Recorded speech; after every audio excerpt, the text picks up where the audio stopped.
Cool. So I'm Tudor, Kim, Amanda, and Ines. Together we are stand-ups and retros. So for those of you who don't know what these are, a stand-up is like a meeting that we have at the beginning of the day where we just go over yesterday's work, we see if we have any blocks, and we plan the work for the current day. A retro is another meeting that we have at the end of the day where we share our successes and struggles. So these practices, they just increase efficiency, communication, and productivity. For those of you who know what the stand-up and retro are, has this ever happened to you?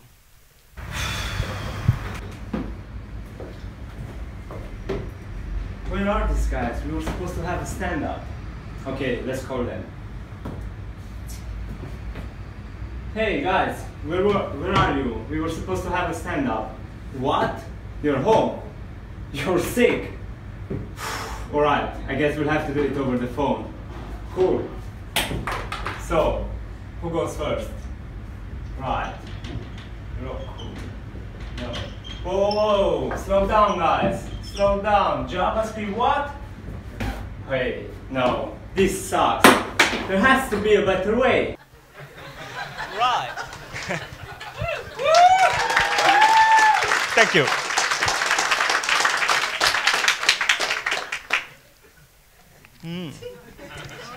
Yeah, exciting. So I had this idea. I had this idea when a colleague of ours wanted to have a stand-up even after he finished Makers, just so he can keep himself motivated and keep in touch with the rest of the cohort. So I said, why not create a high-performance web app using a cutting-edge technology stack which included React.js, and also including WebSockets for real-time communication, but also having a nice and beautiful user interface so that it feels authentic and it engages the user and makes it fun to use. So there's nothing like this app on the internet. This really solves the problem, and it targets the makers community, and you'll understand why in a few seconds. And so without further ado, let's see the demo. Kim. Hi everyone. I'm just going to walk you through our app. If this works, there we go. So we're going to start a stand-up here. So we click on stand-up and we get a unique URL which we can then copy and send to all of our friends who we would like to join. You can see them joining in there. Everyone gets their own font and color so you can see who's contributed to the board. We also have a chat feature so that everyone can communicate if they need to, just make sure everyone's there and ready to get started. So now we're going to start adding things to our board. You pick the column, you write what you want to include, hit the submit button, and lo and behold, it appears above you. You can add as many things as you want. You can see others adding everything in real time. And if you want to agree with something that someone else has wrote, you can just click the little tick and it'll increase the counter. You can see other people also increasing the counters there. Over in our blocks column, these are things that you struggle with. You might not have figured them out yet. So for all the developers out there, we've included this handy little Stack Overflow button. You can just click on that and it'll open up a new window with a search for you, so maybe you'll find your solution in there. As I say, you can add as many things as you want to those columns. The retro page has exactly the same functionality, just the appropriately named columns for a retro. Yeah, and that's it. I'm going to hand over to Dinas, who's going to tell you more about the technologies behind this app.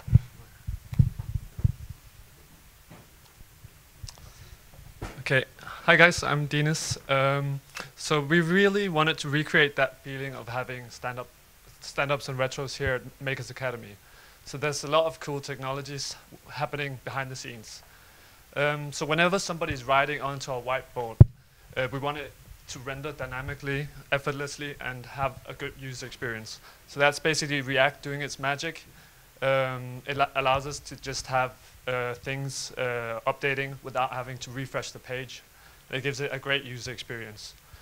Then we wanted to recreate that feeling that you're collaborating in a live, now and here situation.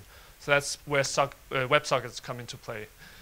Basically, you can be sitting in Japan, anywhere in the world, and be collaborating on stand-ups and retros, and it will be happening live here now. We enabled it so you can have several stand-ups working at the same time, and we are managing that data, making sure that the right data is going to the right stand-up and the right retros.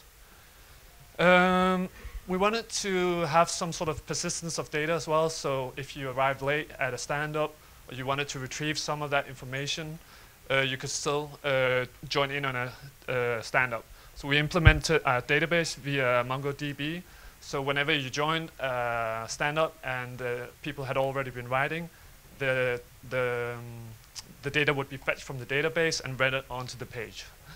Everything is implemented via Express and Node that does all the logic, which makes our app fast and efficient and very user-friendly.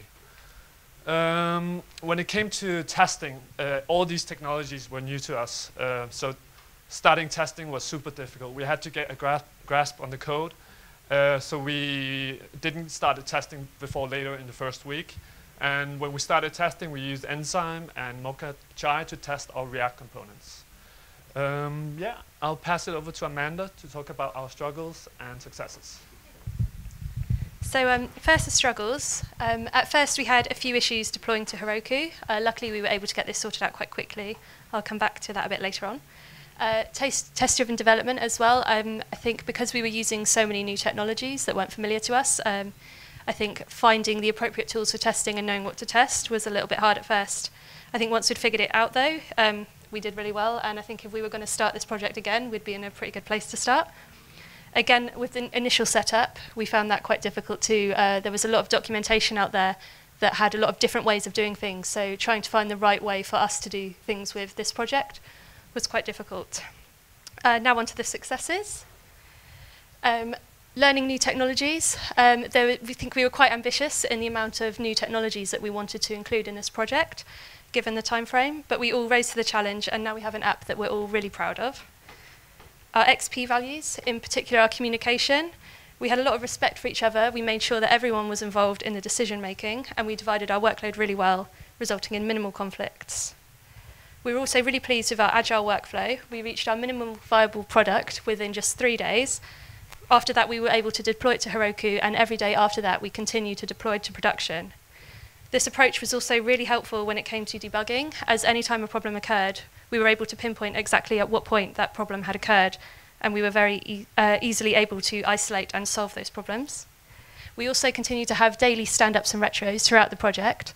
By the end of the first week, we were able to do so using our own app, which was really cool, and also helped further with the debugging process, and also with deciding which new features we wanted to add.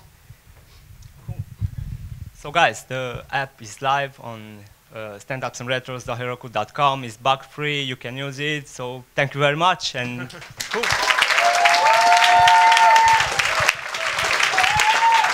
Thank you.